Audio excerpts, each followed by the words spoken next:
Hello guys! Ngayon tuturuan ko kayo kung paano mag-delete ng message sa Telegram. Una, pindutin ang Telegram. Ayan, nandito na tayo sa Telegram app. Then, kung makikita nyo, marami kayong papamilihan dyan na message. Pindutin nyo lang yung gusto nyong deletean ng message. Halimbawa, itong cause, pipindutin ko. Then, itong sinend ko na picture, i-delete ko. For everyone, so hindi na niya makikita lahat kapag na-delete ko na.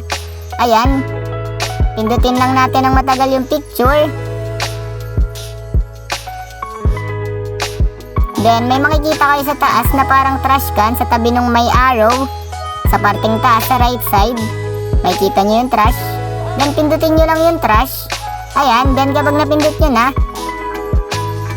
nakasulat is delete and delete for all members.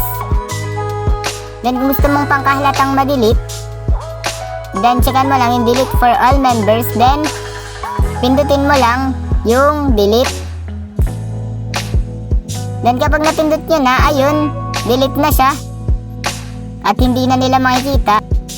Then ayun, ganun lang kadali mag-delete ng message sa Telegram app. Ayun lang, thanks for watching. Subscribe for more videos like this. Thank you.